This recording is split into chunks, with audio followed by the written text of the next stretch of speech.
Hello, ladies and gentlemen, ladies and gentle them, and everyone out there in between and betwixt.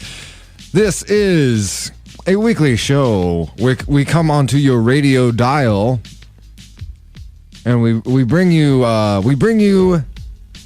that news that is fit for your eardrums. We try to dig underneath the headlines, talk about the things that the mainstream media is not talking about.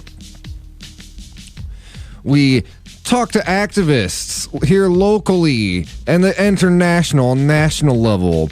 We pick apart the narratives of the mainstream media and generally call out the establishment on its BS.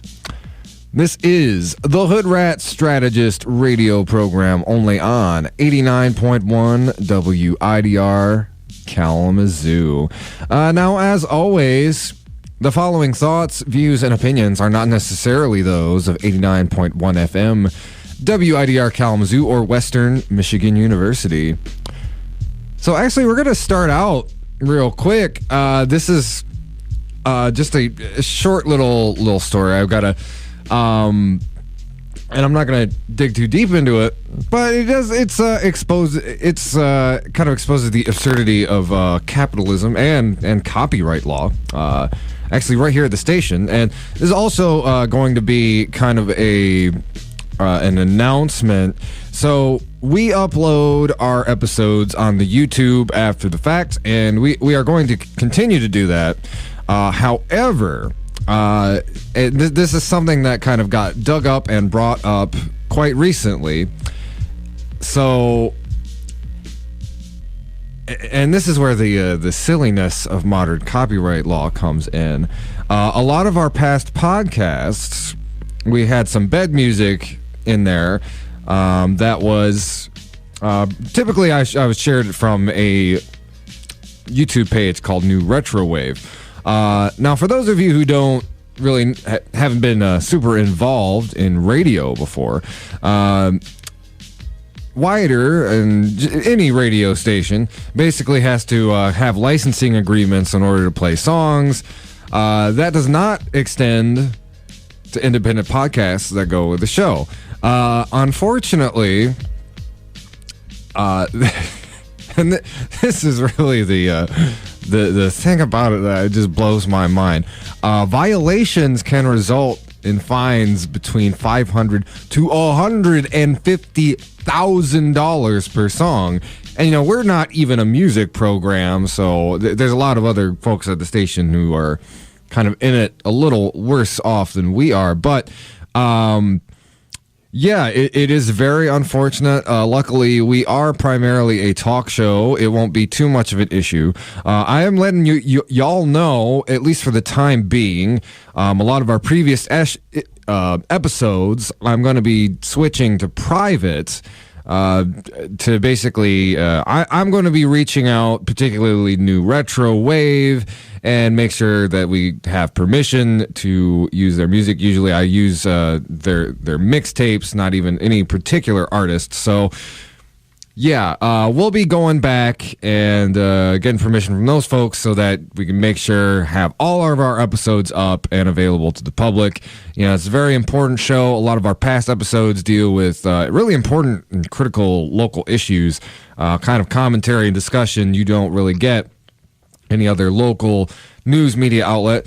For the time being, though, I would like to encourage everybody out there. I want to give a props to Benjamin Werewolf. That track you just heard, that was When You Sleep, You Don't Dream. And from now on, we're actually going to be trying to host, use more local music here on the podcast, stuff that is not, tied up in the legal annals of capitalist copyright law. So yeah, if you are an independent musician here in town and you play really any kind of music without vocals, be it electronic, jazz, what have you, hit us up. We'd definitely love to use it and feature it on the program. So in the next couple minutes, we're actually going to be dealing with an issue that hasn't really been getting nearly enough attention here in the American press, and I do include both the independent, non-corporate press and our umbrella. But if you've been following even loosely what's been going on last week, you might at least have an idea that, hey, there's some stuff going down over in France. However, I think there's been a lot of confusion about that. So we're actually going to be having a guest on who's currently in France. It's going to be extremely valuable because, yeah, like I said, even a lot of the independent media here in the States has not been covering it particularly well. So I'm going to go ahead and play a quick little bumper, just a quick plug for one of our other shows while I go ahead and get the call set up. Y'all, please go ahead and stay tuned.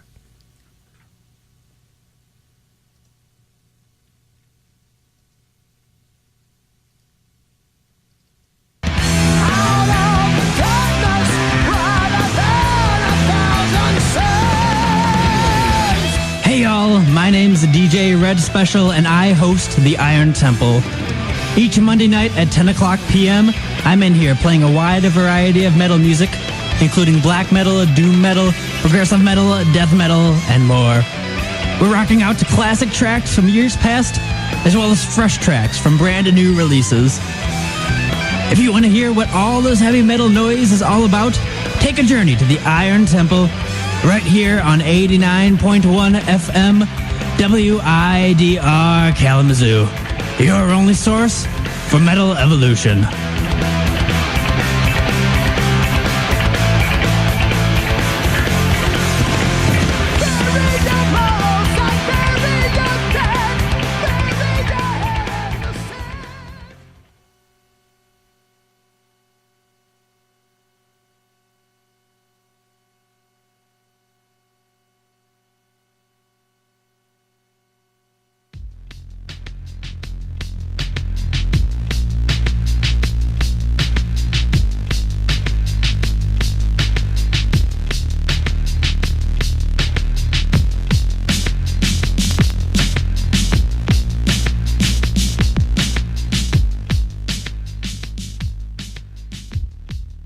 Hello, ladies and all y'all out there in radio land. So while we're getting the call set up, let me go ahead and I'm going to read a little bit.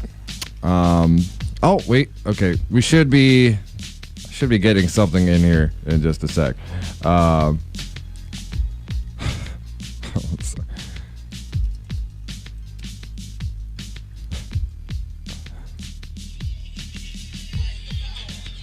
right.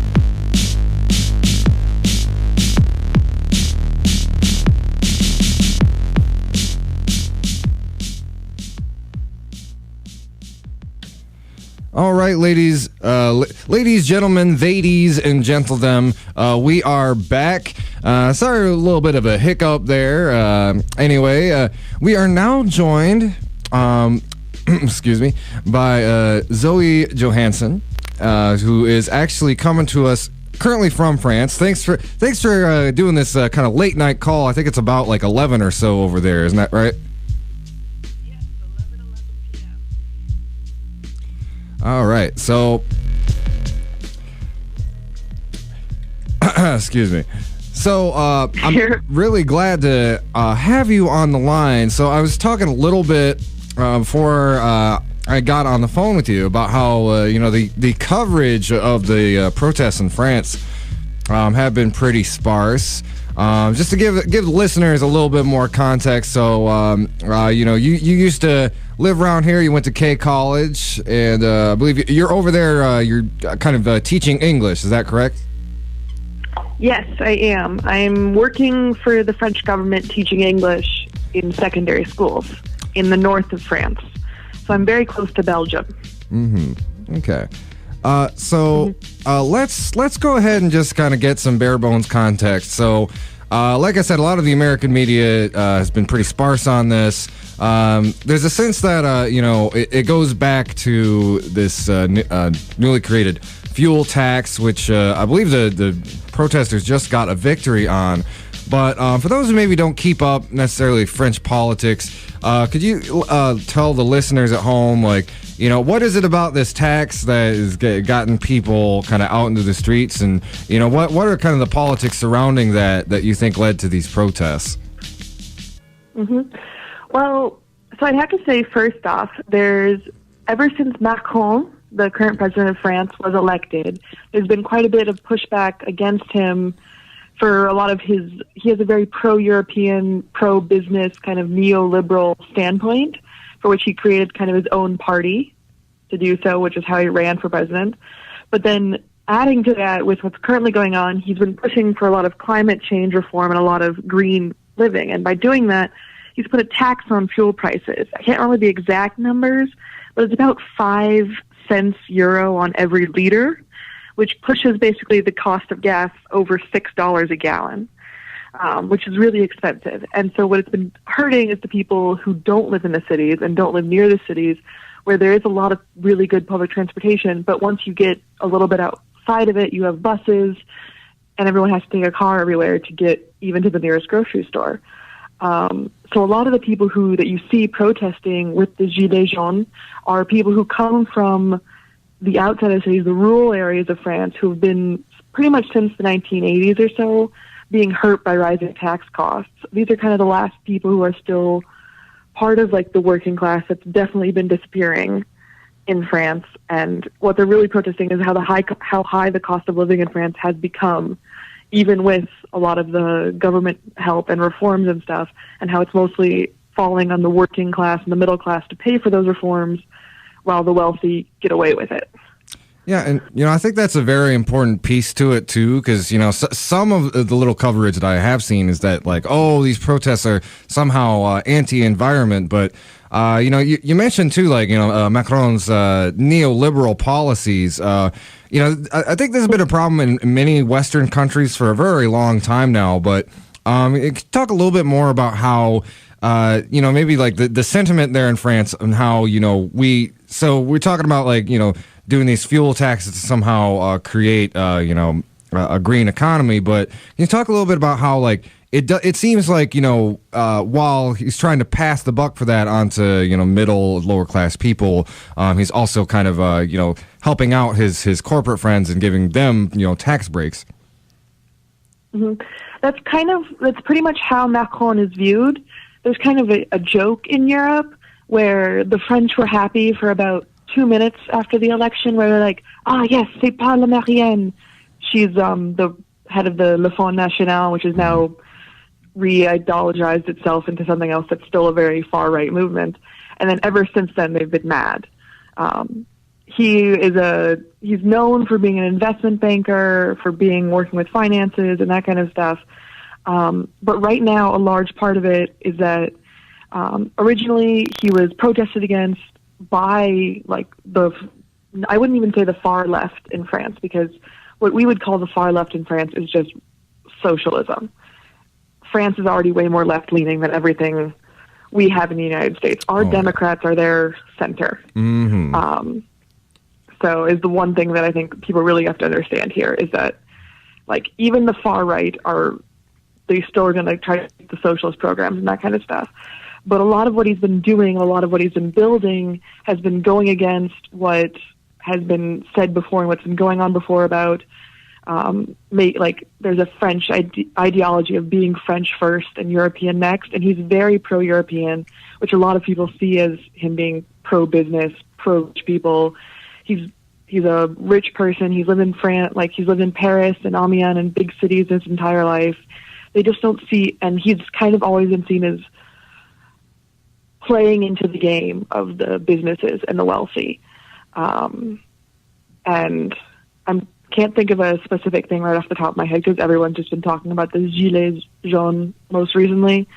But it's kind of been his entire history. And a lot of comes from when he was the Minister of Finance, and he pushed through quite a few things in the National Assembly to like rejuvenate the French economy that ended up really more helping like the rich and the wealthy who like run the transport market and run public sector jobs rather than the people who work those kind of jobs. Is that kind of what you're going for? Yeah. No, that definitely is very informative and explains a lot, and kind of directs towards another question I had about kind of the what it looks like on the ground over there, at least like politically. So. We talk about, being French versus European. I think, and what I've seen from some press coverage over here is kind of the conflation of nationalism with kind of an equivalency to Trump-like politics here in the United States. And, from what I've been seeing, it seems like it's certainly a little bit more complicated than that. Like, you can't necessarily say that these protests are driven by the quote-unquote left or right. Could you speak a little bit towards kind of how this is playing out on the political spectrum over there, especially to Americans that have kind of a very, binary way of thinking about politics? Yeah. Well, one thing to understand is that protests and strikes in France are usually organized by a union. Everything is unionized in France, and I mean like teachers, railroad workers, everything is unionized.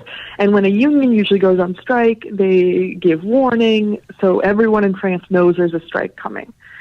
Which is what the Gilets jaunes did. But the Gilets jaunes aren't organized by any particular union, though there are unions who support it and back it and that kind of stuff.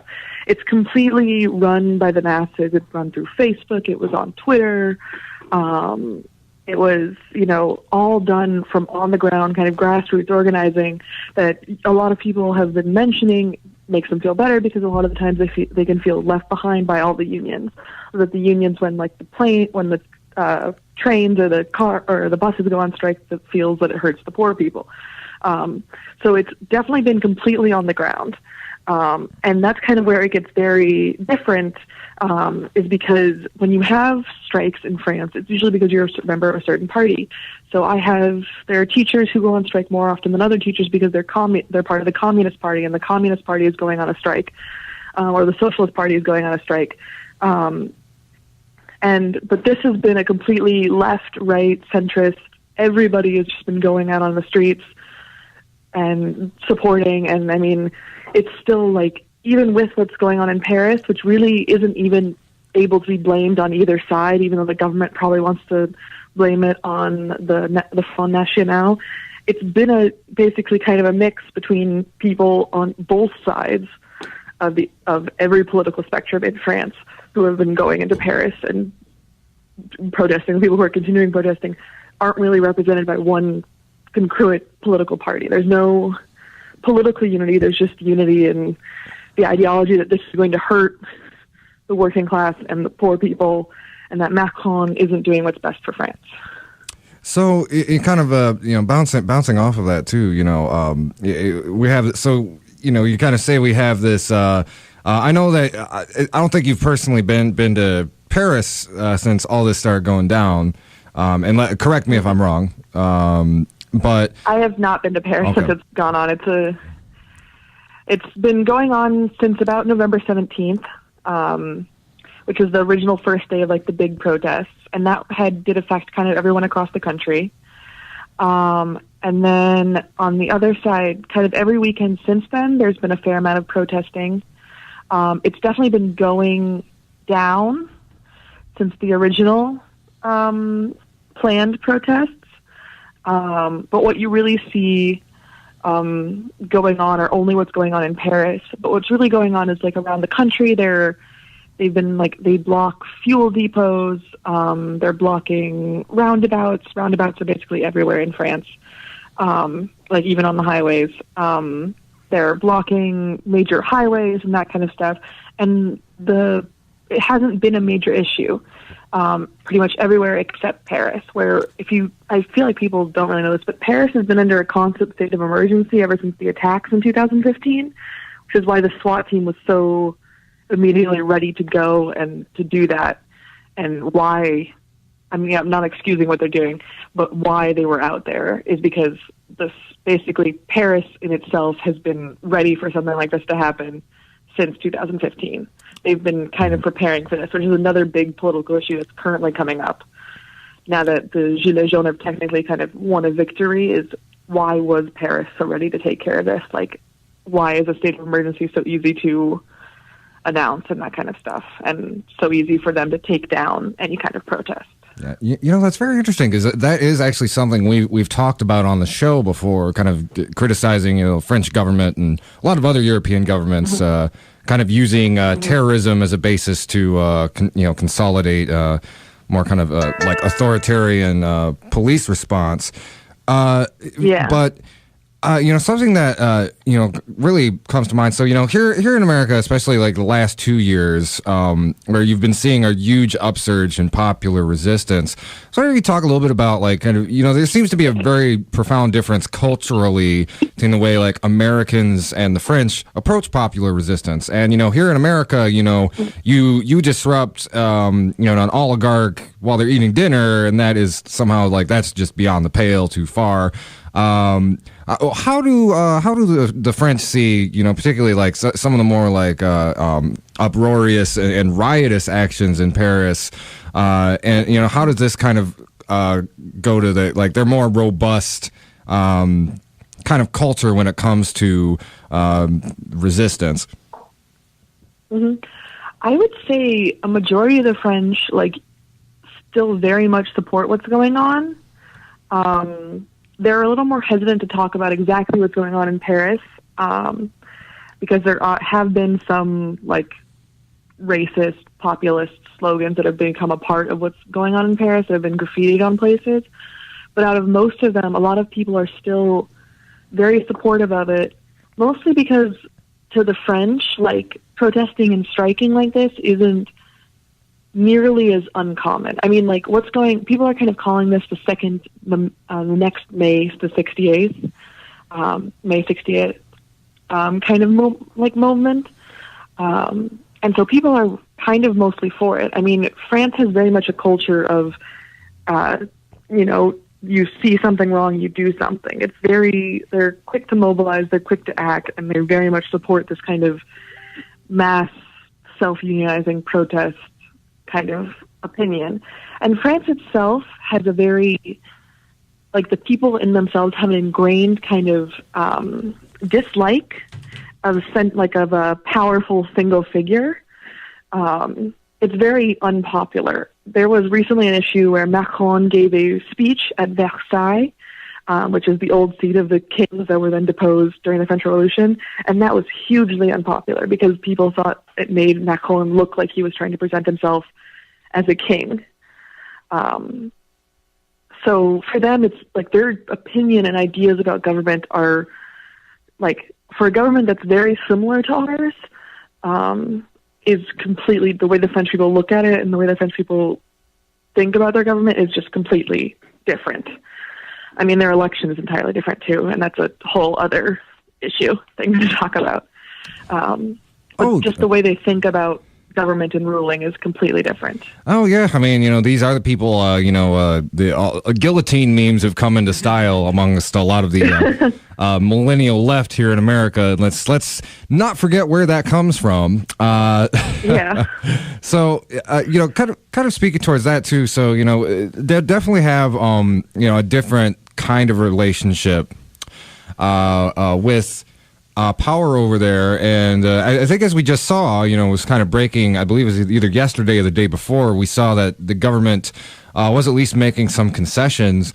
Can you kind of speak towards that and, what the response from the French people have been? Well, largely it's been the idea that it's already gone kind of too far. So the concession was kind of that they're not going to put the fuel tax into effect, at least for a while. The government doesn't really want to give up any kind of ground, but they're kind of saying that they're not going to put the fuel tax into effect. But right now, protests are still going and things are still happening because people are kind of, I don't want to say awakening because they've definitely been aware and they've known what's going on. But they're definitely thinking more about how the current government isn't really fitting their current mindset. And so I don't really know what's going to happen in the future, but I don't expect that the Gilets jaunes are going to stop mobilizing completely, even with the victory, because it's become about something more than just about the gas tax at this point. It's become a lot more about Macron's the way he's taking France. I would say. So I'll ask too, like, so as somebody who's in France, as an American, one of the things that is just so interesting and unique to me is, for example, like I saw like a political chart meme that just had like all four quadrants of political ideology captured in like pictures from the French protests. Here in America, it's, especially in the last couple of years, you were starting to see this sort of united populist kind of bucking against neoliberalism, but a lot of that is really just what's the word? Politics have certainly become a lot more divisive in the last couple of years. I would have a hard time thinking of it's like American anti-fascists marching alongside, even like libertarians or people in Trump hats. So, what do you think, like, what are some lessons that we can learn about, kind of this sort of strategic unity? And certainly not saying that we should ever ally with fascists. They just need a good punch in the noggin. But kind of the way that the French have approached this, like, these kind of bottom versus top politics versus how we do here in America. There's definitely less of a separation between political parties, and I think a lot of it has to do with how the political system works, about how a parliamentary system has to run, which basically is you have to win the majority to have, it's like us, they have a house and that's the parliament, but the parliament has to win a majority to actually have any kind of power and to actually make sure the president can do something again. And the president's running in a runoff, running a double round runoff thing, but it's less like ours where there's primaries and secondaries and there can only be the two people from each party that get elected. It can be, there's the major parties are the Republicans, the Socialists, and the Communists. There's also Democrats who are currently aligned with Macron's En Marche party, which is kind of a right-leaning party, but it's still not as like right-leaning as Le Pen. Mm-hmm. Yep. And so to them, though, I would say that just because of the way politics have run in this country before, it's just like they definitely look down upon fascism and populism and that kind of stuff. But even the fascists and the populists aren't really going to destroy the socialist system. So a lot of that, the fascists and the populism, has to do less with like an anti-socialist, anti-communist bend, and a lot more to do with a very racist and xenophobic and homophobic kind of bend. And that's where really the problem comes in with a lot of people. But there's definitely the issue of like the liberal left-leaning sect still has issues with immigrants and racism and those kind of problems. But there's definitely a bonding over the identity of being French first, mm-hmm. and then being whatever you are next. It's definitely not like, I don't know, I think it's Mike Pence. I don't want to misquote on the show, but it's like Mike Pence who said, I'm a Christian, then I'm a Republican, and then I'm an American. Yeah. And to the French, you're always French first. And then maybe you're from somewhere else too, like maybe you speak German too, or your family is from Russia or something else. And then like you have like all your favorite foods listed, and then you can pick your religion and your political party alignment. So like to them, it's definitely and it's definitely kind of taught in the schools too. Like to us, our schools are run and we learn our lives based around certain political systems who organize our states and our school system and all that kind of stuff. And the French don't have that because there's a program called the laïcité, which is basically you don't speak about politics and you don't speak about religion in a school. So you don't give teachers don't give political opinions. You don't talk about it in school. It's like a very big thing. And so it's very much like it's the French first state of mind. And so the French protect the French first. Okay, great. And I mean, honestly, if, yeah. Oh, sorry, go ahead. It's just, if the French wasn't basically like the heart of the EU, and if the populist movement actually did end up winning a few more fights, I could definitely see France being the next Brexit kind of program. But it would take a little bit longer than British would. Oh, yeah. Forgot that Nora just joined us in the studio. Hello. Hi, Nora. Yeah. Hi, Zoe. I wanted to make sure. I've about run out of really pertinent, insightful questions. So I wanted to make sure, Nora, did you have some stuff you may want to pick Zoe's brain about? Yeah, I have a couple. So I know you're living a bit northwest of Paris right now, even if most of the protests are concentrated there. I saw a map of where these demonstrations are happening, and it looks like it's all over the country, which is really amazing. Yeah. Can you talk about like what's going on, I guess, closer to where you live or where you work, or even in other parts of France? Where's this spread to? I mean, so my main thing is that because I take the train to and from work every day, it hasn't really affected my life that much. But I would say it's still definitely ongoing. I live in what's like not a super major city, but one of the larger cities up north. And definitely like on my route to work, I've people still protesting. And these days it's less about blocking intersections, because they don't really, there's not as many numbers anymore. This protest has been going on for about 2 months now. Wow. Or about at least a month now. It's kind of been building, so people have been planning this. And so it's more like people who are still just making sure people know they're there, that they're being heard. People honk their horns in support. People have, so the gilets jaunes comes from the fact that the French are all required to have that kind of emergency vest in all their vehicles. And so to show support, pretty much everywhere you go, people have the gilets jaunes in the front window of their car to show that they're in support of the movement, even if they can't be a part of it all the time. And so it's definitely still ongoing in places other than Paris. But it's like up here, there's already been fuel problems that happened in the 1980s. But a lot of people who are like from the north, because we're so close to Paris, go into Paris to protest there. A lot of the people coming into protest aren't Parisians, but people from the periphery of Paris who go into the city to protest. Okay. But up here, it's been, not as much up there, but like it's pretty easy to go to Paris from where you are. That makes sense. Yeah, I mean, so France is one of the few countries with a bullet train system. And it's a nationalized bullet train system. So I can go direct from my city to Paris in about 55 minutes. So it's quite easy.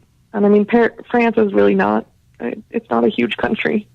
So yeah, it's about the size of Texas, isn't it?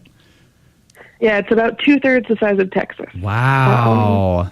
Wow, yeah. That's, they say everything's bigger in Texas, but I never really thought of it that way, huh? So, and France is the biggest country in Europe, if that puts it in perspective. Yeah, that's for sure. So would you say like that, what about the kids that you're teaching? Is this something that they're really feeling at home, maybe with their parents, maybe if they have to drive a lot or anything like that? So I teach in 2 smaller towns, so most of the kids are either within like a 1 kilometer distance, or they can take the bus, which is pretty easy.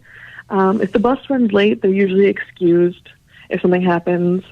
But some of the kids have gone on, so kids often go on strike if the teachers also go on strike, in either a show of support or in a chance of basically, I don't have to go to school today. It's kind of a mix. And so there have been some kids who have brought the vest to school, tied it to their backpack, that kind of stuff. But they've definitely been slowing down. The original protest week, there were definitely some more kids who showed up doing that, and some teachers who didn't come to work at all just to, show their support too. But it's definitely turned down a little bit. Yeah, that makes sense. It's interesting. Like, I guess that they would choose to do that on their day off. But hey, if that's something they're grateful to teacher for in solidarity, whatever works, But I heard that hardly any of this fuel tax is actually going towards renewable transportation or renewable energy, stuff like that, which kind of puts into question the whole environmental angle to what Macron's plan is to this. And is there any other, I guess more environmental things to consider when looking at this gas tax, who it affects, and what the people pushing back might be offering as an alternative? Mm-hmm. Well, that's also one of the issues that people have been talking about, is the fact that the Gilets jaunes haven't really offered an alternative to the fact, because France has been highly pushing for climate change. So, there's been lots of changes into, especially just around Europe and entirely about what age the car can be if it enters a city. It has to go under a certain amount of emissions. You can now be comped if you have to get rid of your car and buy a new car in France. Paris doesn't allow cars around a lot of places on the weekends at all. That kind of stuff has been going on. I can't really speak to what Macron was planning to use the money for. It's just French news still moves a little too fast for me to follow every word of it. Right, of course. But definitely there has been a lot of pushes for France to be a much more eco-friendly country. Mm-hmm. It's just that one of the issues is that Macron isn't thinking about what this is causing. So preventing people from driving their car into Paris on the weekend is not doing anything harmful, because the people who go to Paris very often, the people who drive into Paris, are people who can afford to pay for parking in Paris, which is very expensive. Yeah.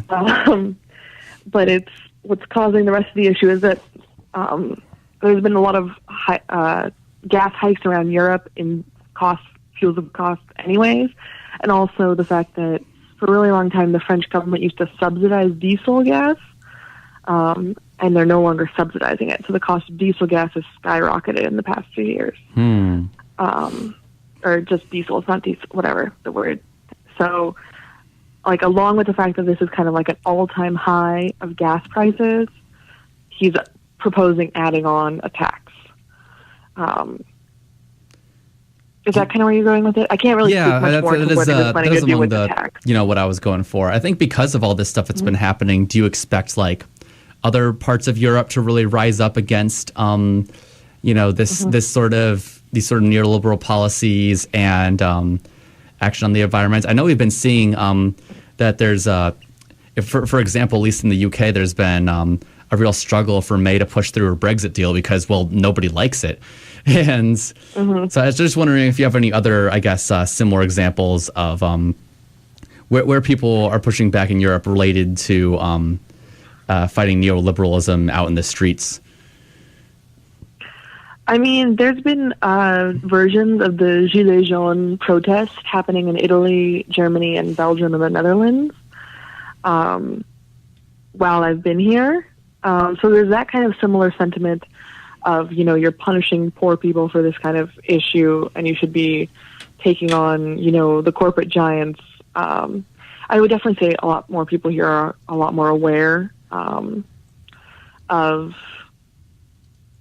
what climate change and who really needs to be in charge of fixing climate change around here.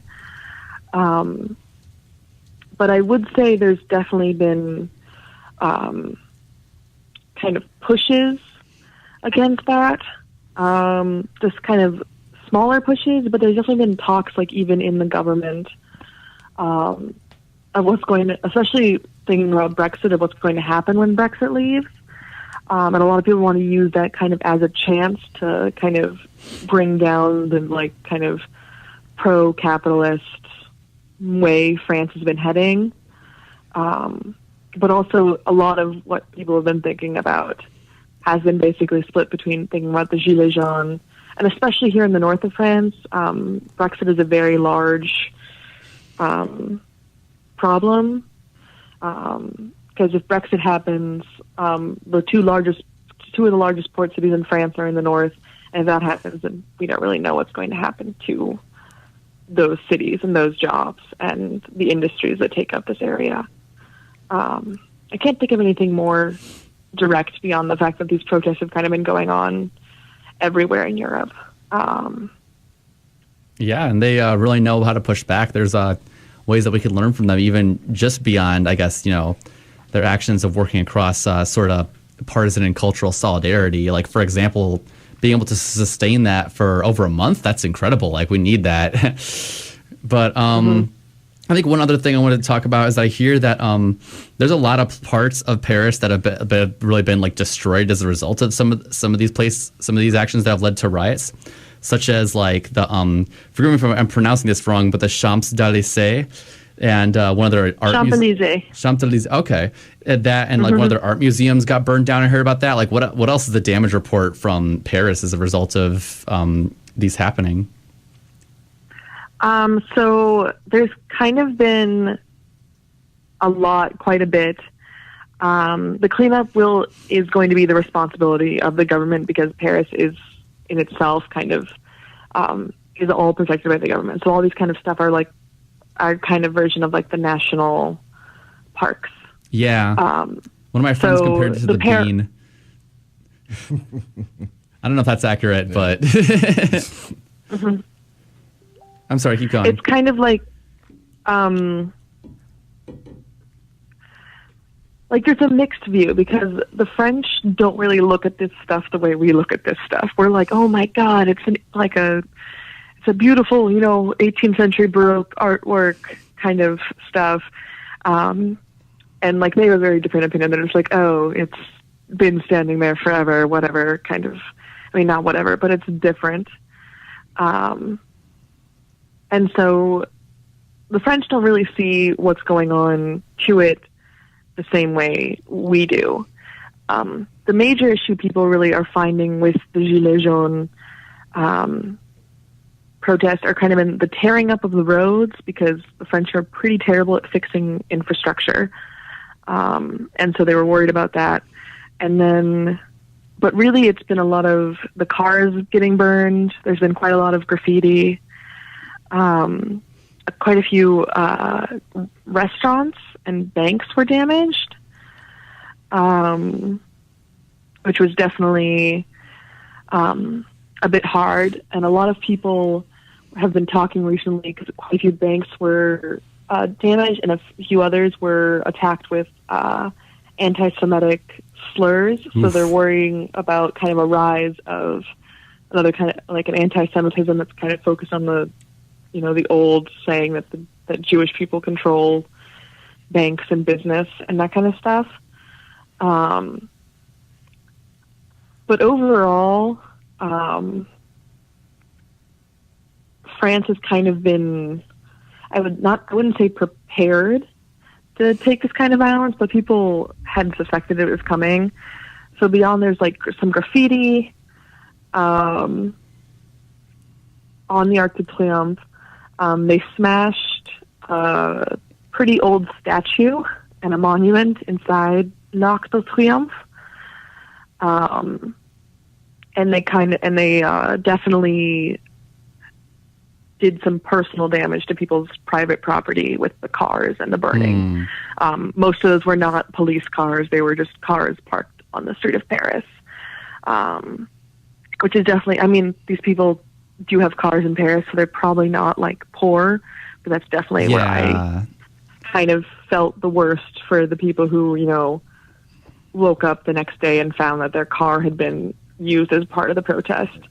But otherwise, it's mostly been banks and a few restaurants, which also is a bit sad. Restaurants don't usually, But it's being handled. It's not like something the French weren't expecting to happen after they deployed the riot police, and they're definitely working on cleaning it up. Yeah, I've been hearing about tear gas, rubber bullets, all that same stuff that you hear about kind of the police doing on our own protesters back home, but people's property getting destroyed, whether it's from like the super rich or just people who had their stuff in the wrong spot. Like this is still all happening because they're trying to crack down on a problem that the government and the corporations created. But I think those are all the questions I have. Is there anything else that you wanted to talk about in regards to this? I would just say, I guess it's a very complex issue, and I'm really glad I could help talk about it in any way possible. And then I don't think the Gilets jaunes are done, and there's definitely going to be a lot of changes, I think, that are going to be happening in the French government coming soon. I don't really know what those are, and I'm hoping they'll be for the better. But I definitely am looking I've been looking at the photos of the aftermath and the protests and that kind of stuff. And thinking about that, I definitely don't think the state of emergency in Paris is going to be lifted anytime soon. So I am worried about what would happen to future protesters, because I definitely think the French are going to become quicker and quicker to engage with protesters with this kind of police action than they were before. So that's the reason why the SWAT was so ready to mobilize and so quickly to be there and so violent, is because they've been prepared in a state of emergency since 2015. So, I mean, if you, I've been to Paris since then, and if you walk around, it's literally, it's like walking, have you ever been to Union Station in Chicago, and you see the armed guards with the A-15s walking around the station? Except there are not only those in every major street in Paris, there's also the National Guard is at every monument in Paris, and there's guards like that specifically made for every single train station in Paris. So Paris has been filled with this kind of police action. Yikes. Basically since 2008, National Guards have always been near the monuments and that kind of stuff. But it's been growing ever since. And I've definitely noticed a change in the past few years since I've, the first time I ever went to Paris to now. There's definitely been a change in the amount of police presence and police force seen in Paris. I don't think the Gilets jaunes are done, and I don't think the protesting is done, but I'm definitely worried about what's going to happen, and what's going to be seen or be done on the streets of Paris, specifically probably Paris, in the coming months. Yeah, well, I do hope they're able to that they are hoping to get a positive change in their government soon. That actually does remind me of one more question I have. Do you think Mélenchon has a chance to become the next president of France? I don't know. I want to say... you said Mélenchon, yeah? Yeah, he's like they called him the French Bernie Sanders. Yeah, I mean, Bernie Sanders wishes he could be Mélenchon. Right? Yep. I mean, this guy is, Bernie Sanders... so I'm not going to say, Bernie Sanders is like Macron, but Macron is closer to Bernie Sanders than Bernie Sanders is to Mélenchon. I think a lot of people... I don't know what to say. I think a lot of people do lose sight of, in America, he's pretty far left, but, if you're looking at it from a global perspective, he's really just he's center left, and it's just American politics has been shoved so far right that seems like a communist to most people. But yeah, but I mean, the French literally have communists, as a party here, and they are pretty communist. And it's also very interesting to discover kind of what the opinion communism has in France, because it's a very different opinion of what we think of communism in the United States and that kind of stuff. I have a friend here who has told me that she is a member of the Communist Party, and she told me this at a dinner party, and everyone was kind of oh, okay. And it's kind of no, she's French. It's like being a member of the Democratic Party. She's just communist. It's not the same thing at all. But I'd like to say he has a chance, because I think he would take France in a better direction. But I honestly think that sadly that Marine Le Pen has probably a pretty good chance. Oh yeah, she almost won the last election, Macron won by 66%, and she had made it to the second round and had with 44% or 34%. And so I think definitely she'll be running. But it's close for the French because the French have the full runoff election in the beginning. All right. So it's like you can have like 4 to like 6 to like 8. I think it's like there were 8 running in the first election. Yeah, something like that. And the fact that she made it to the second was a really big thing. Because the Front National has kind of been seen as like the idiot right of France, especially with her father, who's kind of known for being like a blowhard and being stupid and that kind of stuff. But she's definitely taken it in a whole new direction. We don't have any politicians like that in America, though. No, why would we? No. Okay. Is there anything else you wanted to say? No, I'm good. Yeah, I should probably go to bed. It's like midnight here. Yeah. So. Nah, I feel that. Thank you so much for coming on our show. No, it's good. Yeah. Thank you for inviting me. Oh, yeah. Again, big thanks. And, it's really great to get a perspective from someone who is actually over there right now. Have a good night. Get some sleep. And teach those kids. Teach those kids. Yeah, teach those kids English. Maybe some of them can come over to America later on and teach some of our kids proper revolutionary etiquette. So... All right. Okay. I'll see. I'll work on it. All right. Okay. Bye. Have a good night. Yeah, you too. Okay, so I think with that, Nora, it's probably be a good time to go to break. Let's see. After the break, do you want to talk about the big thing? And we talked about this a little bit last week, but this was before like the whole tidal wave of horrible legislation started going through.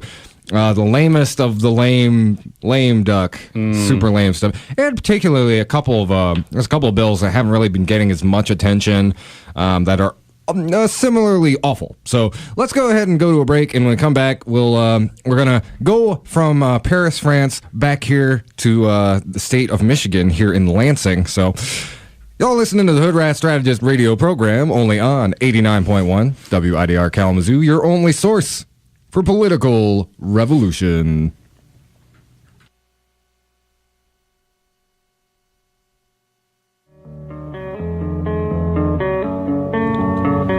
It may not be apparent, but hunger is a rather prominent issue amongst the student body of Western.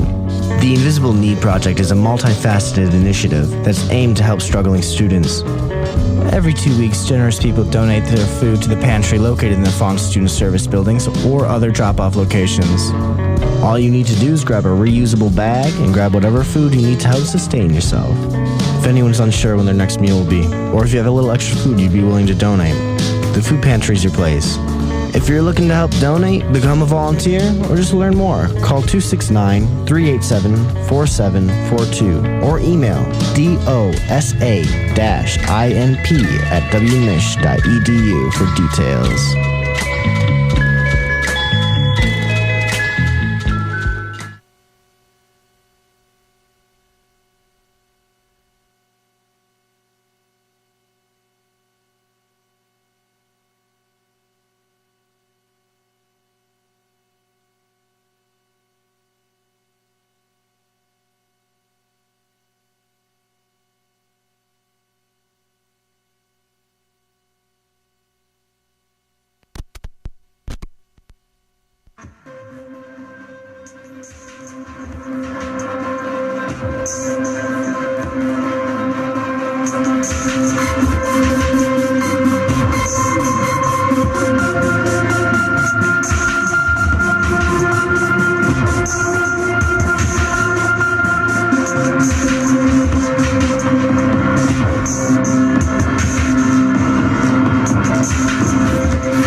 All right, y'all, we are back.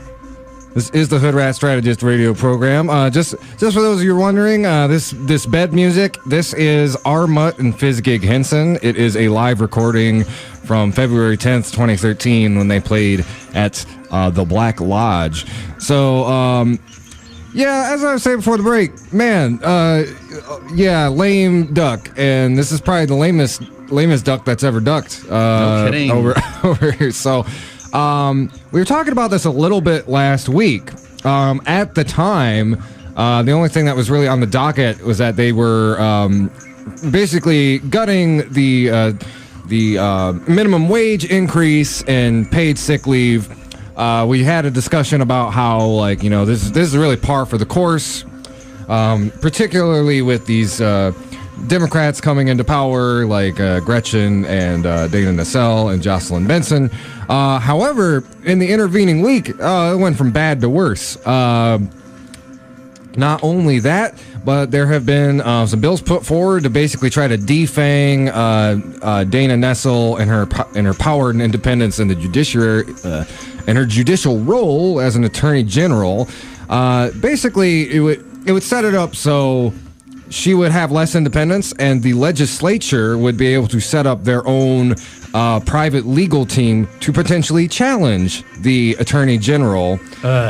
Which, again, that there is no precedent for that in state history, except go across Lake Michigan to Wisconsin, and, you know, it's really uncanny. I don't know if you were listening to they were talking about this on Democracy Now earlier. It's like, it seemed like literally the Republicans in the Wisconsin and Michigan state legislature were literally just playing from the same playbook.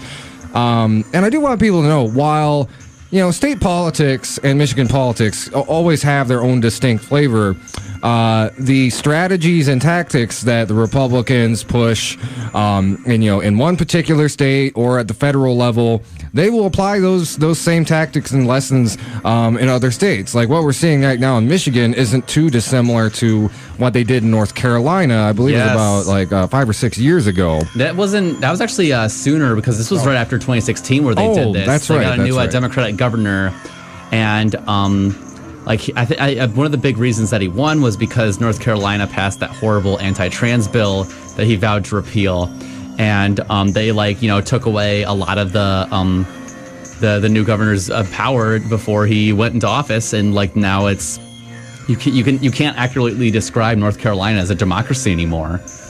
So I knew that the lame duck session in Michigan would be bad after this election, but I had no idea it'd be this bad, because this is a few more levels of horrible than I expected. Not only are they trying to gut the power of our incoming governor and attorney general, they're also trying to push for a private policing bill. They're doing they're gutting parts of the new marijuana law. You can still legally use it by starting tomorrow, but it bans home growing. It will require huge, you have a ton of money to sell recreational illegally. I did have an update on that one, because a few people actually asked me about that for today's show. So yeah, like you said in that bill, they were trying to reel back your ability to legally home grow your own marijuana.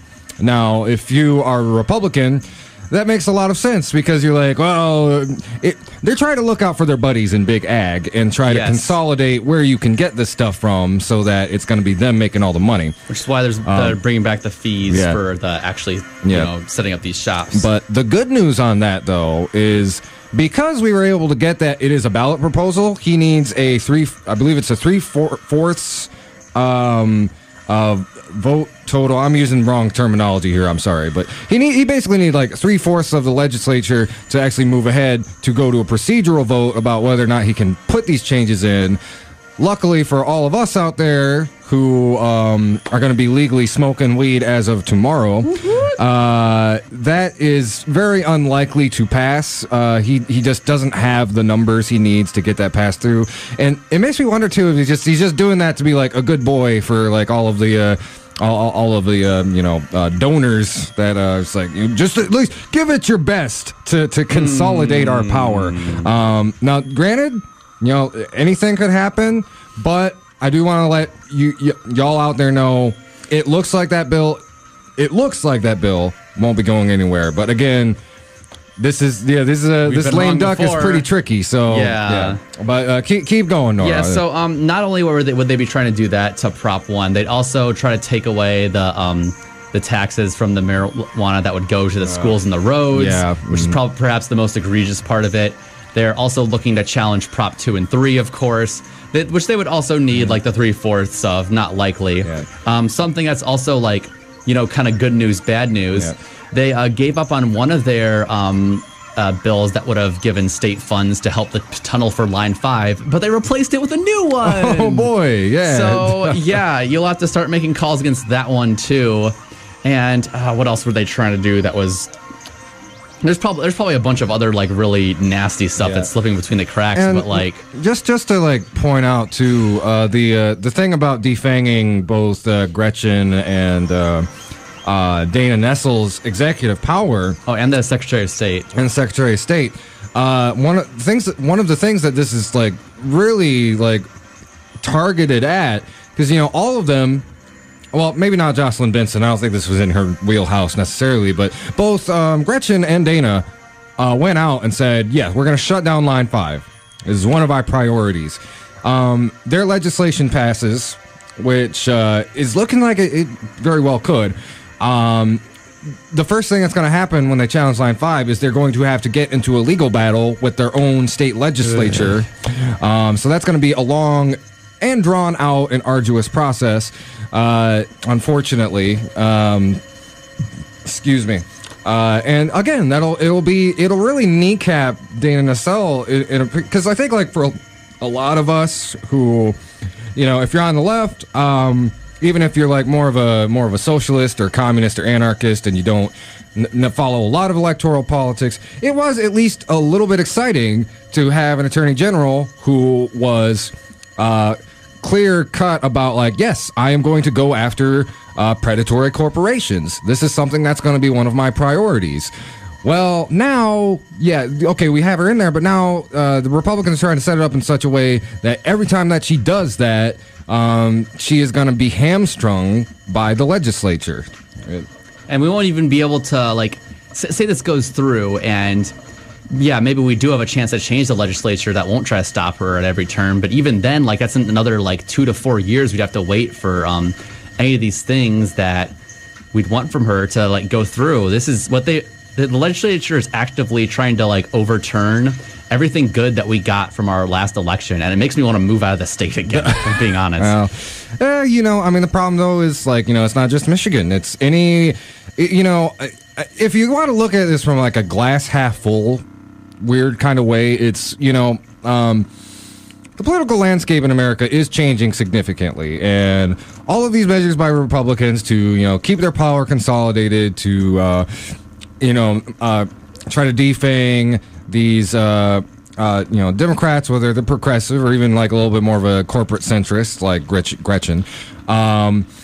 It's about the fact that like their goose in a lot of this way is cooked. In the long view, it's how they're going to be able to maintain these politics is a hard bet, because you literally the demographics of Michigan and the rest of the country are changing, and the younger generation in particular is their entire political spectrum is realigning and shifting very much to the left. So look at it like, you kind of back an animal into a corner sort of way. I almost look at it as like this is what we are witnessing right now. I'd say even since like Occupy and, the 2016 election, I think we're finally starting to see blowback from, the Powell memo strategy that has had very successfully gutted our unions and any sort of like organized, populist bottom-up movement.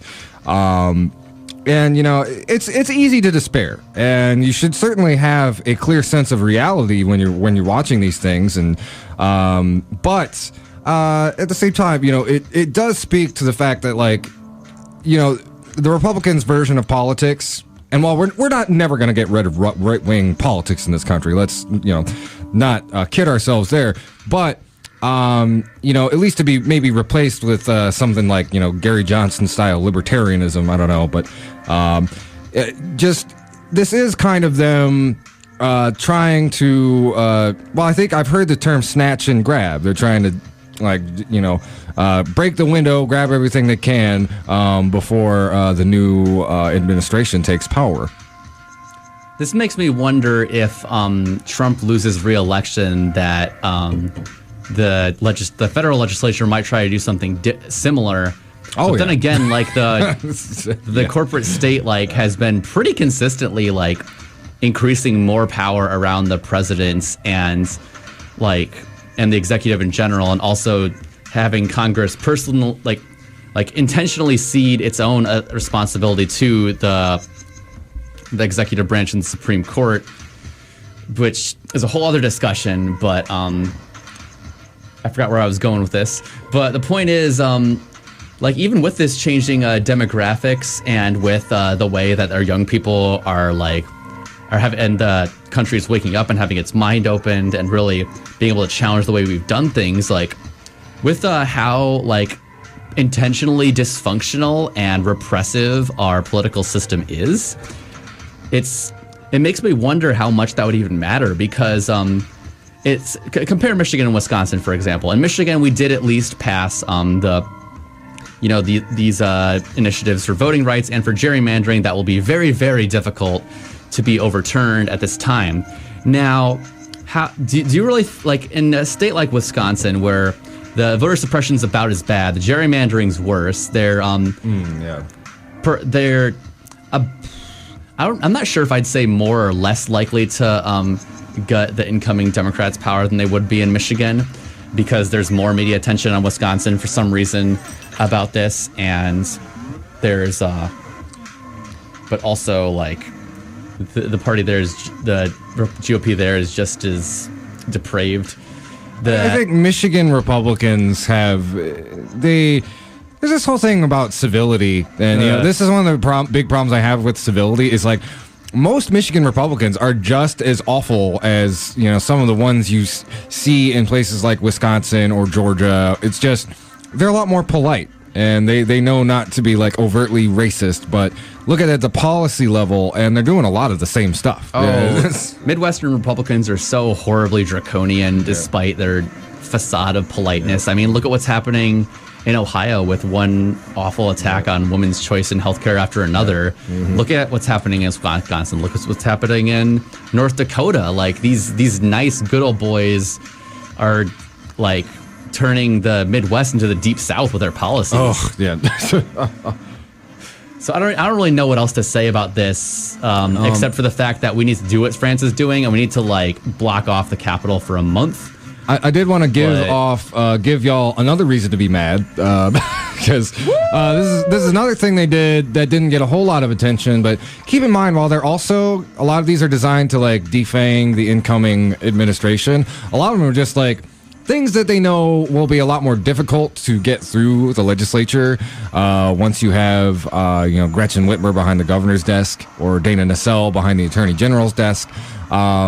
I'm just going to read from this article real quick here. But yeah, one of the things they just did, they voted to limit wetlands protection and toxic cleanup science. So legislation passed by the Senate Republicans. It would slash the number of protected wetlands in Michigan, increase allowable radioactivity of waste accepted at Michigan landfills, and curb the state's ability to use the most current toxicology science when regulating pollution cleanups. Each bill advanced from the Senate Natural Resources Committee, chaired by long-term Senator Tom Casperson from Escanaba. And he's a frequent critic of the Michigan Department of Environmental Quality. And that department doesn't even do anything. No, they don't. I've literally gone to protests in front of the DEQ, yelling at them for being Republican controlled. It's the DEQ stands for "Don't Even Queer." Queer. Yeah. Oh man. I have a couple of jokes about these Michigan departments. The DHHS stands for "Doesn't Help with Your Healthcare, Stupid." Yep. And the MDOT, more like M don't, am I right, ladies? Oh yeah. So this is just infuriating, really. And I mean, the problem is yeah, a couple years down the line, like, once, nonpartisan gerrymandering kicks in, maybe this will change. But that's still about 6, maybe 8 years where you're going to have this legislation on the books that is just super anti-environment at a time when, and, that's one of the big problems, too. It's like, what's crazy about gerrymandering in Michigan and even the electorate is that most rank-and-file Republicans in Michigan I've talked to are a lot more pro-environment than Republicans in general, or like Republicans overall, because we have the Great Lakes and, we have all these natural resources. But, yeah, it just goes to show that, like, these people in the legislature, man, follow the money because they just do not care. They're just like, oh, yeah, just throw radioactive waste in the dump, which, again, that's a big problem we have here in Kalamazoo. We've got, there was radioactivity over at the Allied, there's not necessarily radioactivity, but there was a lot of contamination from PCBs over by where the current that new healthcare center. Oh yeah, yeah, again, like pollution from landfill runoff is a huge problem here in Michigan. And pollution in general is a huge problem here in Michigan, especially with our water. Like, this is so egregious at a time where, like, you almost can't think of like a town in Michigan that doesn't have at least mediocre water. And they're gonna gut protections of that even further. Like, is it just all gonna go to Nestle? What's going on here? Yeah, no, really. So, okay, actually, I'm not sure if I want to do an update on. So there was an article that just came out. Sheriff Fuller. And sorry, I mean, anything else on the state legislature stuff? I don't know if there's much else to say about it except, we need to learn some lessons from France, guys. Yeah. I'd say do call your representatives. I'm also skeptical as to how much that would actually do. Tell your friends if they can to go and like occupy the Capitol. If you can go occupy the Capitol, do it. Just do anything you can to push back against this, because this is horrible, and we're not going to get another chance like this to stop this from happening. And at this point, like, really, one thing that's going to fix this is, like, so many of the, particularly the Republicans, some of the Democrats, but mostly the Republicans. Yeah. In the Michigan State Legislature, they do not care about being accountable to their electorate. They are completely accountable to their donors, and what it's going to take is just, like, they need to get voted out. Like, really, we still have the least transparent and accountable government out of any state in the country. Yeah, and we do. Mm-hmm. I'm not confident that'll change within the next 2 or so. Well, maybe within the next 2 or 4 years. We'll see what happens. But I'm ready to talk about some local stuff now. So I just saw like an article from MLive, and I might even wait to talk about this until maybe we get a hold of some of our friends from Kosecha. But Sheriff Fuller did, from what I saw, finally put out a policy about ICE, and actually I don't think I didn't put it in the group chat, so I'll have to look it up real quick. But I did want to talk to some of my folks in the immigration rights movement first, because I think there's still a little bit of confusion about exactly what it means. Like the actual headline says that the sheriff is going to set a new time limit for holding ICE detainees. And I'll read a little bit from the article. So on Thursday, Sheriff's Office released a written directive outlining the proper treatment of undocumented immigrants and how the jail will handle U.S. ICE detainer requests. Basically, the new Kalamazoo County policy does not include a commitment to honor detainee requests. It states that when ICE makes a request, federal agents will be notified of the pending release date and any other information about the inmate's status and legal information that would affect release. It sounds wishy-washy, and it sounds like a half-step. And granted, I haven't had time to really analyze this a whole lot, but it sounds like he's trying to have it both ways, where it's like, well, we'll still talk to ICE, but we're not gonna, be completely chummy with them. Again, I think we'll come back to this issue probably next week once we've talked to some of our folks at COSECHA and kind of figure out what the actual implications of this are, and whether or not we need to keep bugging Sheriff Fuller about this. My gut tells me we just might. So I know in a few minutes we're going to be talking about another national issue, but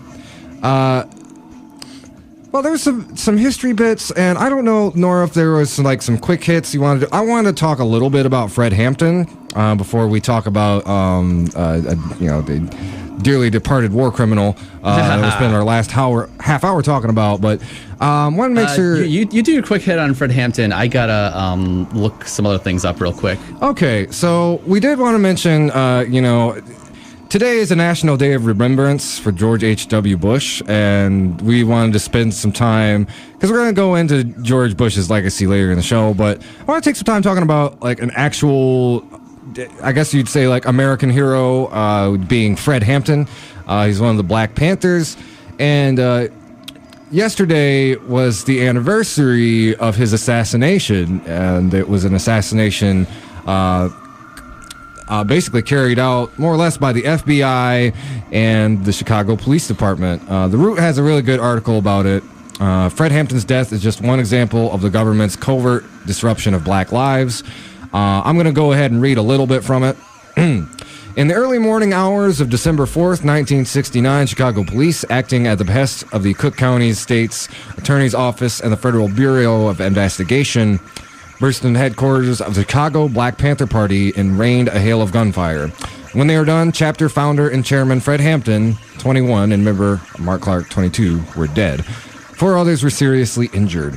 The police lied and said that when they knocked on the door and announced themselves, the Panthers immediately began shooting at them. This was later proven to be a lie. The federal grand jury found that the police had fired somewhere between 83 and 90 shots. The Panthers had fired maybe once, and the grand jury said that shot was fired by Mark Clark after he had already been shot in the heart. It was ultimately revealed to be a massive cover-up that was part of a larger federal attempt to dismantle the Black Panther Party from the inside with a program called COINTELPRO. And we've talked about COINTELPRO a lot on the show before. Look it up. It's pretty dark stuff. They existed in the 60s and 70s to try to dismantle left-leaning social movements. And were organized by the FBI, by the way. It goes on a little bit to talk about COINTELPRO installed undercover agents in the Panther Party and used misinformation campaigns to disrupt them from within. The misinformation campaign was also used to paint a negative and hostile picture of the Panthers to the public.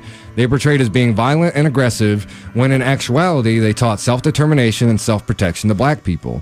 They ran a community school in Oakland, had medical clinics, a food co-op, and free breakfast programs for children. Which, by the way, any free breakfast program in America, the Black Panthers did that first. So we owe them a great deal of credit. Anybody who grew up poor and had to rely on free school breakfast. We also provided free clothing, legal aid, ambulance, pest control, plumbing, and maintenance. Fred Hampton was assassinated. He was seen as a threat by the federal government, and they eliminated him. He was found to have been drugged the night of his death, and he was so out of it when the police came, he never even moved from his bed once the gunfire started. He never had a chance, and they meant for it to be that way. Hampton was considered a uniter by those who knew him. He had managed to broker peace between warring gangs in Chicago and was known for uniting poor black, white, and Puerto Rican people. And I did want to mention a little bit about that legacy, because man, I bumped into some propaganda about the Panthers the other day that made me really upset. There's a lot of it. I mean, there is a lot of it, but just this talking point from somebody who considers themselves a quote-unquote liberal, talking about, they were a black nationalist party and they hated white people and all this and all that. And there is literally a quote from Fred Hampton, and I hope I saved it. Otherwise, I don't know it verbatim, but Fred Hampton did so much work, not only in Chicago, but really at the national level, uniting leftist groups and social justice organizations together, to try to kind of build a united struggle. And he once famously said that the cure to racism is not more racism. It is not anti. It is uniting the oppressed peoples of this world, black, white, yellow, red, etc. And also went on to say that again, the cure for capitalism is not black capitalism. It is socialism. So this was a guy who was really, really dangerous to the establishment of the United States because, again, the reason the Black Panthers, were so dangerous in the eyes of people like COINTELPRO and the FBI, was because they were trying to uplift the working class, educate them, provide them resources outside the typical kind of neoliberal structures, and again, we're trying to create a unified left to really challenge power in this country. And, if they had not, if COINTELPRO hadn't done its work, we'd probably be living in a very, very different kind of America today. So, yeah, I really just wanted to, that is his legacy. And we really should not forget it. And I'll read a little bit more from the article. Hampton's death wasn't the first time Black Panther Party members had been killed, injured, or jailed by law enforcement, and it wouldn't be the last. Between 1968 and 1971, more than 20 Panthers were killed by police, and more than 1,000 were jailed. Although COINTELPRO is said to have ended in 71, it's hard to believe because a lot of the same tactics used then are happening right now with Black Lives Matter. And they don't mention this in the article, but let's not forget, as recently as last year, the FBI put out a dossier on quote-unquote black identity extremists. Yeah. And, if you think for a second that COINTELPRO, it may not exist in name, but when we are living in an America that is, crushes dissent, sometimes violently, look at, Standing Rock. The big reason the state enacted violence there was because people they were challenging capital. It's why you didn't see tear gas and water cannons at something the women's march, because again, the state will enact violence if you are challenging capital, profits, or the power structure, and particularly if you are plugging into dissent that goes against the status quo. And that, that is how a lot of, the current attacks on Black Lives Matter it's part of that same COINTELPRO tradition to try and kneecap movements that are building unity amongst working class and disenfranchised people. And want to just leave with this quote from Fred Hampton, something we should all remember. You can kill a revolutionary, but you cannot kill a revolution. You can jail a liberation fighter, but you cannot jail liberation. That's deep. Mm-hmm. All right. So, Nora, do you have anything so we got about 6:26 right now. Anything you wanted to mention before we go to break and, maybe... I'd say let's go to break. All right. Okay, y'all are listening to the Hoodrat Strategist radio program only on 89.1 WIDR Kalamazoo, your only source for political revolution.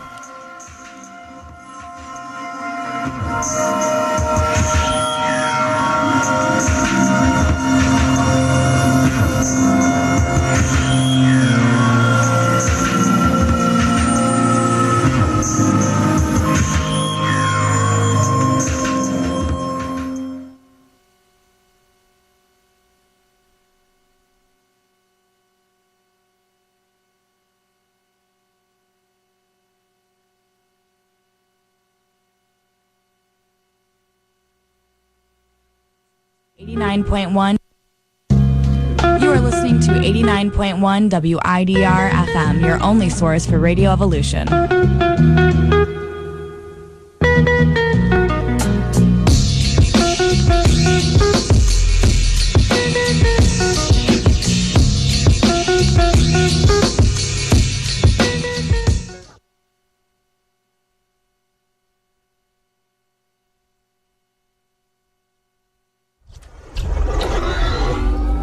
WIDR would like to remind you to please drive safely. Drunk driving not only puts your life in danger, but the lives of others as well. If you find yourself stranded somewhere, consider calling Drive Safe Kalamazoo, phoning a friend, or having an Uber pick you up. Thank you for listening.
Hello, y'all. We are back. This is the Hoodrat Strategist radio program, only on 89.1 WIDR Kalamazoo. Again, big thanks to Armut and Fizgig Henson.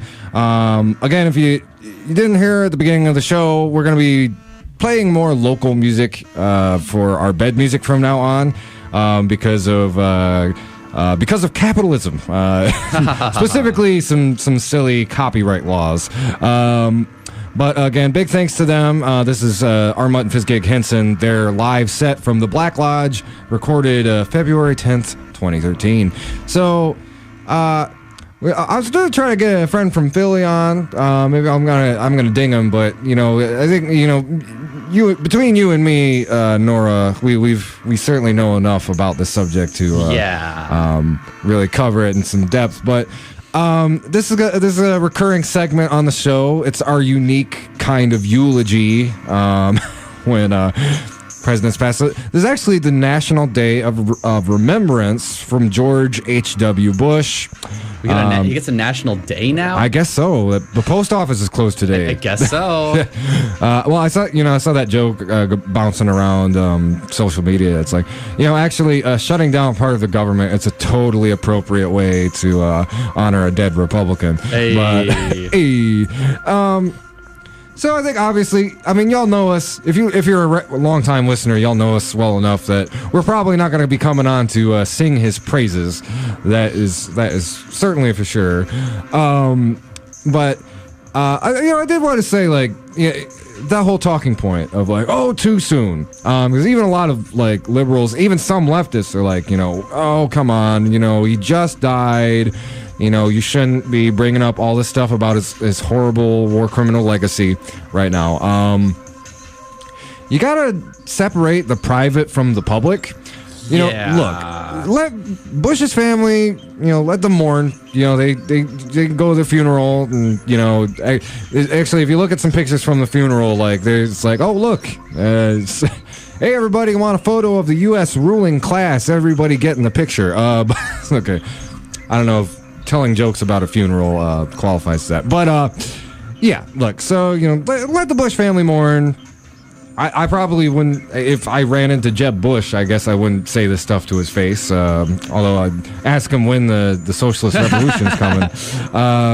But no, he was a public figure. He was a public president. Literally the only reason he is in the news is because of his history as somebody who worked for and towards American imperialism. So, yeah, we're going to talk about him, and we're going to be honest about talking about him, and, we're going to do, a warts and all evaluation of his legacy. And I think a lot of these things have already really been discussed, but, I want to talk about some stuff that, maybe is a little bit more obscure, or I haven't heard a lot of outlets bring up.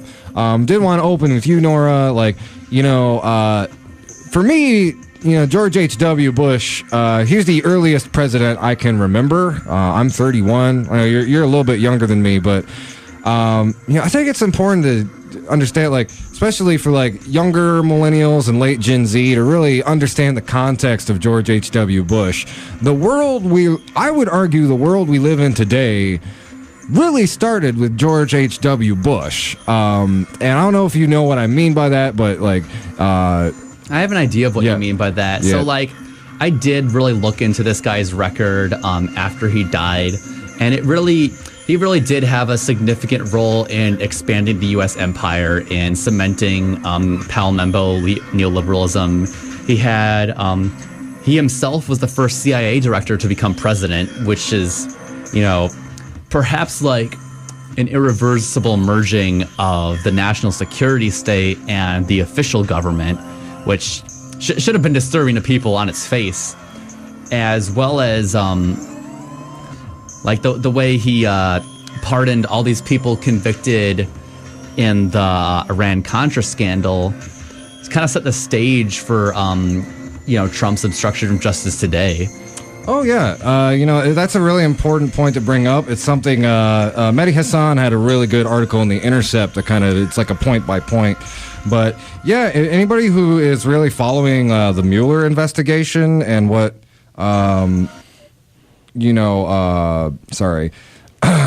been going on with that, should really understand that George H.W. Bush, who was seen as like this moderating force, literally did the same thing with Iran-Contra.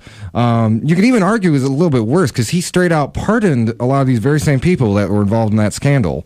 Another example of Bush doing something as bad or worse than Trump was that that one political ad he had, the really racist one. I don't remember. Willie Horton. That's the guy. He officially, like in public, he said he didn't support that ad, but in private, he absolutely did. And him and his campaign staff tried to make Willie Horton seem like he was Dukakis's running mate. Like that was part of the strategy. Like that was just some. If you aren't familiar, like look it up. It's just horribly racist. It like basically implies that if you vote for the other guy, then you'll get have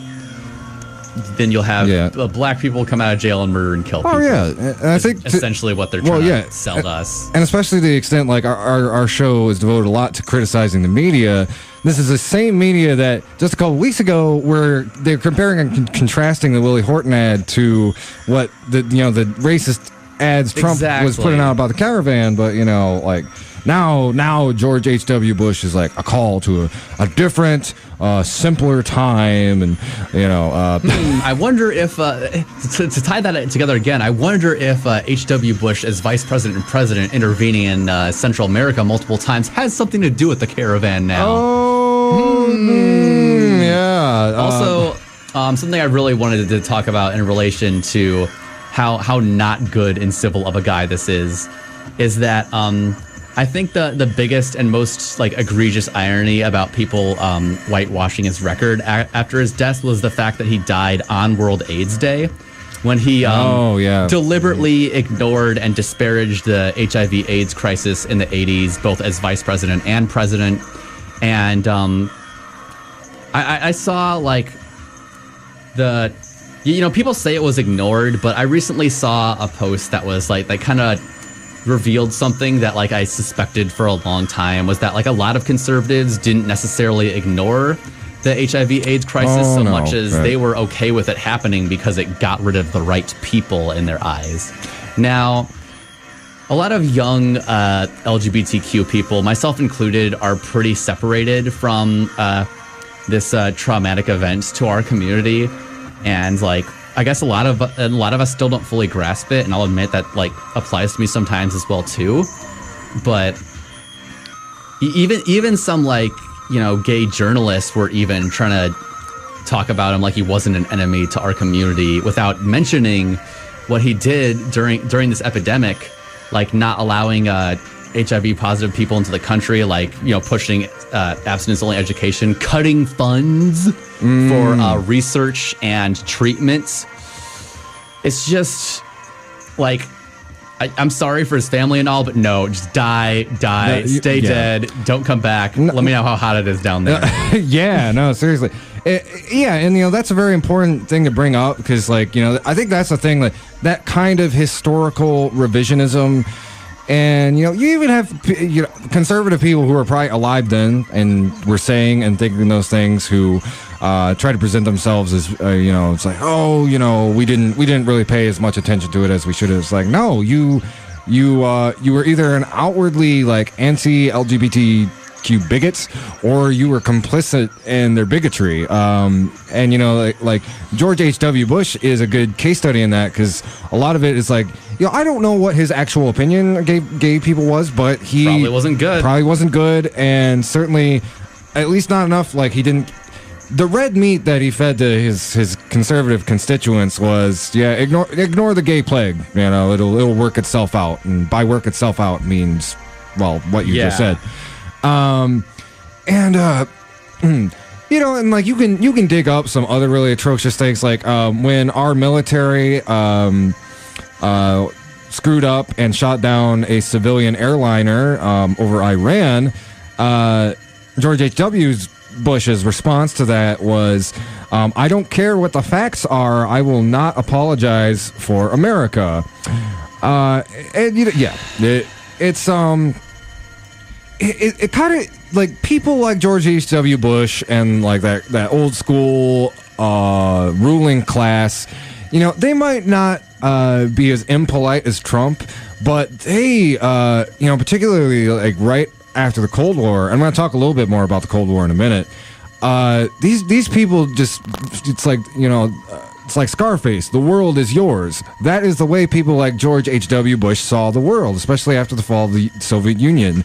Is this is the whole world now belongs to America and the New World Order. And it's let's see how we're going to carve it up. It's amazing he said New World Order on live TV, but also, I guess consider the fact that, during the HIV/AIDS crisis, he also tried to blame it on personal responsibility, i.e., stop being gay, basically. Also consider the fact that he nominated and continued to push for Clarence Thomas, and he was also a serial groper. So he's the Kavanaugh of his day. Exactly. Yeah. So if these pussy hat wearing neoliberals are gonna kind of revitalize him now, are they just gonna forget about the Me Too movement that they have been pushing? That's what also really gets to me. Well, it's this historic. One of the important reasons that we come out and talk about his record right after he dies like this is because you see historical revisionism happen in real time. Anybody my age, early millennials, people who are kind of coming of age in the Bush years, I think have been rendered absolutely I just see red when I see George Bush Jr. show up on shows like Ellen or The View, and everybody, he was actually such a better president than Donald Trump. It's that guy was a war criminal. He got us into the war on terror and started this cycle of endless war that we're currently on, and a lot of the hyper neoliberal economic policies that started in his administration have ballooned and rotten fruit for all of us now. So that's why it's important, because that revisionism happens in real time. Yes. And we need to remember, no, these people were not good people. They were not good presidents. Comparatively, maybe not they a were distinguished statesman. No. And it's people don't lose sight of the fact that just because you could make an argument he's better than the late stage capitalist dumpster fire that we have in the White House right now, that does not mean they were good by any stretch of the imagination. He led in a lot of ways to what's happening right now with the Trumpists, the race baiting, with the hyper capitalist and hyper neocon sort of money war machine. He's instrumental to a lot of this horrible stuff. And I think viewing the Middle East as this kind of new frontier to carve up economically, that was something that carried on in the Clinton years and then just super ramped up when his son became president.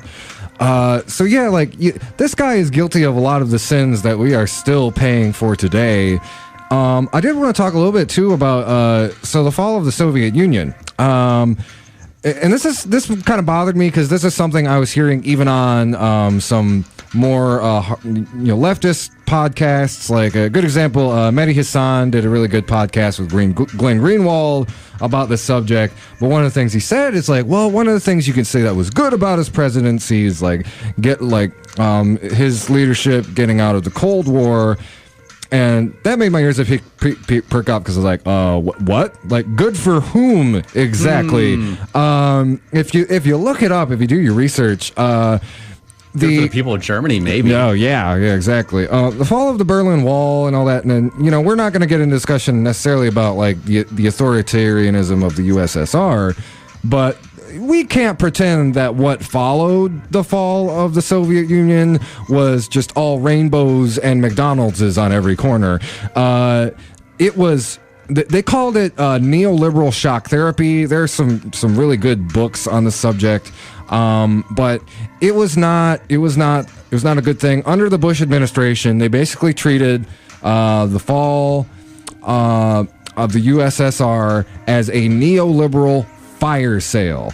And for the actual people of the Soviet Union, it caused mass displacement, homelessness, economic disenfranchisement for people who, up until that point, had more or less been able to depend on the state to maintain a standard of living. All of a sudden, you introduce the free market. All of a sudden, to these people who hadn't experienced that in their lifetimes, and it disrupts the culture in a fundamentally egregious way. There's estimates that like this ended up killing like thousands of people just through the kind of culture shock that was imposed on them in a very, very like fast way. And there were other options on the table in the years following the fall of the Berlin Wall. There were discussions of like turning the USSR into kind of a Scandinavian-style social democracy, but the Bush administration and the kind of drooling wolf-like capitalists of the time, that's not what they wanted. They wanted to use it as a very opportunistic way to push Russia and the Soviet Union states where they could start extracting from them what they could. And I think in a very big way because you had this really extractive predatory transition that's created the kind of state that Russia has now, where it's basically this mafia style oligarchy state. It's run by 6 people. Yeah. Like in the US we have like the 1%, and like it's not just me saying it, this is the front woman for Pussy Riot also saying this. Yeah. That in the U.S., we have like an organized 1% of like a few something odd thousand people with a ridiculous amount of money that control everything. In Russia, there's like 6 people, and they're all friends with Putin, and they all have like a gross disproportionate amount of the wealth in the country, and whatever they say goes, like that. I would not be surprised if a lot of similar like awful things are happening in other Eastern Bloc countries in Europe. Although many of them now are part of the EU and NATO, which is another interesting dynamic of this. Mm-hmm. But it's, even though, like, I guess the EU specifically has been a success story for places like Hungary and Poland, like now they've reverted back to fascism and they've basically been scamming the EU ever since. This is like, this is going a little bit into the weeds, but basically Poland's like violating all sorts of EU laws by being authoritarian, and they're trying to kick them out, like non-voluntarily, but they can't do it because they have to get an otherwise unanimous vote to do that, and Hungary won't go along with it.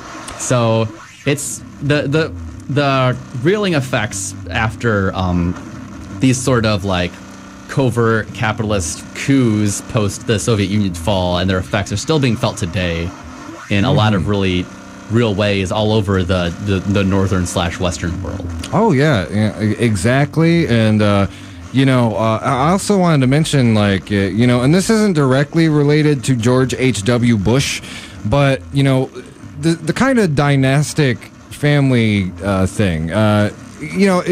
it's interesting. We talk about like George H.W. Bush. His administration was the precursor to a lot of what we see today.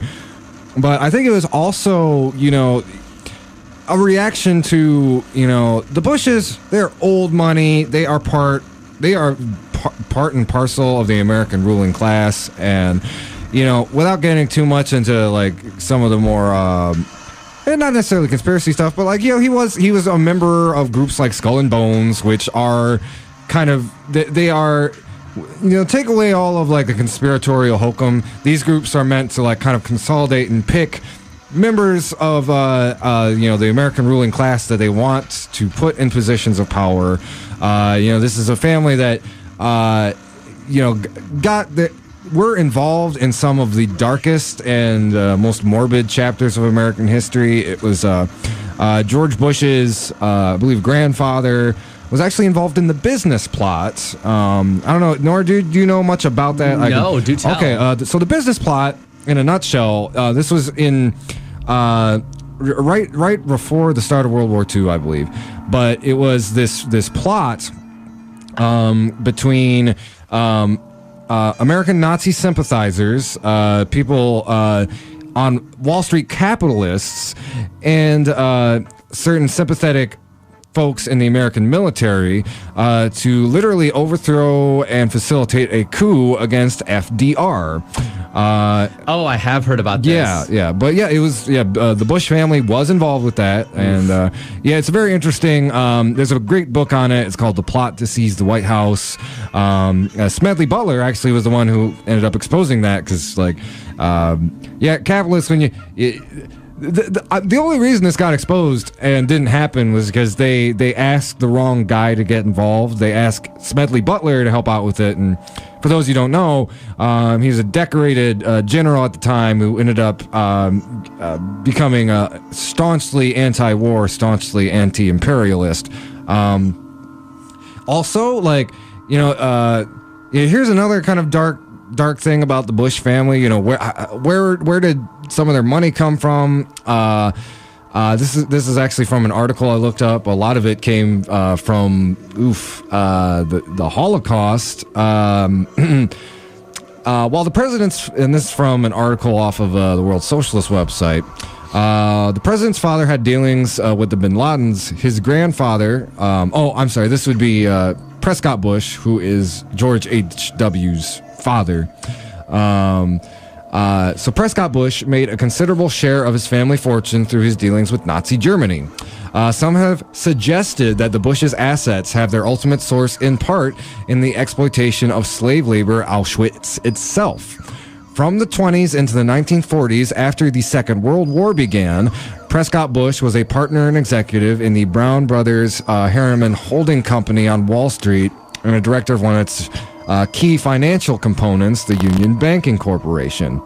Together with his father-in-law, George, Herbert Walker, that would be Prescott. That would be George H.W.'s grandfather. Prescott Bush controlled. Prescott Bush controlled another asset of the holding company, the Hamburg America shipping line, which was utilized by the Nazi regime to transport its agents in and out of North America. Another subsidiary of the Harriman Group struck a deal with Hitler's regime in 1933 to coordinate German exports to the U.S. market. And just kind of going down real quick here, in October of 42, 10 months after it entered the Second World War, the U.S. government seized UBC and several other companies in which the Harrimans and Prescott Bush had interests. In addition to Bush and Roland Harriman, 3 Nazi executives were named in the order issued by Washington to take over the bank. An investigation carried out in 1945 revealed that the bank run by Prescott Bush was linked to the German Steel Trust run by Thyssen and Flick, one of the defendants at Nuremberg. This gigantic industrial firm produced fully half of the steel and more than a third of the explosives, not to mention other strategic materials used by German military machine during the war years. So actually, there's a whole lot more to this. I could probably spend the rest of the show citing this article, but if you're interested, the article is called "The Holocaust and the Bush Family Fortune."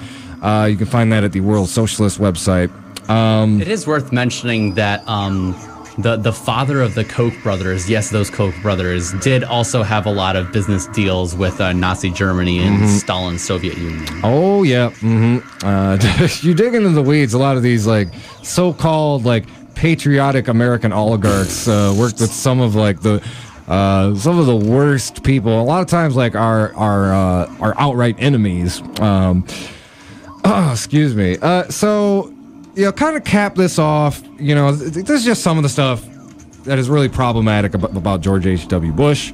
And, keep in mind, like, he was running the CIA during the Reagan years. So a lot of the nefarious stuff that went on during Reagan's tenure with the CIA, you could really pin to him. Like, again, like selling weapons to the Contras. That came across George H.W. Bush's desk, and he signed off on it. So. As when he was in the Congress, I don't remember if it was in the House or Senate, but he voted against the Civil Rights Act and segregation at least a couple times. Like, so he was for segregation and against the Civil Rights Act. So one thing I guess I have noticed about people's reactions to his death is that although the media has been really whitewashing him, I haven't been seeing a lot of, I guess, individuals do it as badly as they did with John McCain, for example. Oh, yeah. Perhaps because we did see John McCain in real time stick up against Trump in a number of ways that really did matter, even if he voted with him at least 75% of the time. And the fact that George H.W. Bush has done a lot more damage to this country and the world at large than John McCain himself did, partially because McCain never got to be president or CIA director or anything like that. And it really is hard to think about anything good that H.W. has done versus John McCain, Yeah. But yeah.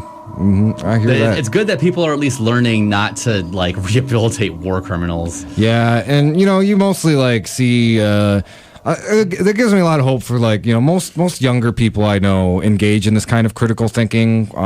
Whereas I think it's a function of a lot of U.S. media to just oh, he was the president, he was this and that. Whereas kind of younger people, they're just okay, he was the president, so what? Here's what he did. Yeah, so I don't have really much else to discuss as far as Herbert Walker Bush. Just tell it like it is. If it comes up during Christmas or your holidays with your family, it's dude, he was a war criminal. All right, sorry. Yeah, so the grandma might drop her tea, but it's just keep speaking truth. So I think with that, I want to talk about a couple of events coming up this weekend, and we'll probably close out the show. Very important event going on tomorrow. Friday. Sorry, I've been working nights for 9 days in a row, so my days are just still Friday at 6:30 p.m. Over at the Boiling Point, they're going to be hosting Control Alt-Right Delete. It's going to be a teach-in and discussion about the rise of the alt-right and white nationalism and how to create effective campaigns to actively combat them. So, really important. Go learn some stuff. Discuss it. On December 8th, our local chapter of the DSA is going to be having an environmental committee meeting. And just in general, DSA has regular meetings over at the Vine Neighborhood Association. Look up Southwest Michigan Democratic Socialists of America if you want to find out more. And then just a little bit of shameless self-promotion, but it's for a good cause. This weekend, Saturday, December 8th at 6:30 p.m., there's going to be a fundraiser for Iraq Veterans Against the War over at the Invisible College. That is a house down in the Vine neighborhood. It's a very great venue. It's got the best people who live there. Just the best, I tell you. Yeah, no, but we're gonna have Maggie May. It's kind of like folk punk. She's coming down from Grand Rapids. Chit Hold'ems, which is an anarcho country group. So if you want to hear some good old final tunes about punching Nazis, y'all, and then some rap group called Systemista. I've never heard of them. They're trash. Hate that band. Shut up. Yeah. Anyway, yep, that'll be 6:30. It's for a good cause. It'll be a lot of fun. Really good music. You can find that event on Facebook or on the DIT calendar. And if you need the address, well, you can message me personally or message the event. And actually, you know what? I want to do something kind of fun to end this. So this is not necessarily political, but there is a video game being released tomorrow. Oh? And I wanted to do it's kind of a leftist deconstruction of an issue with this game. Are you going to play that video? Please play that video. Yeah, I'm going to play that video, yeah. You'll know what we're talking about in a second. Oh, yeah. So anyway, I want to thank y'all for tuning in. This has been the Hoodrat Strategist radio program, only on 89.1 WIDR Kalamazoo. Keep on fighting for that revolution solution.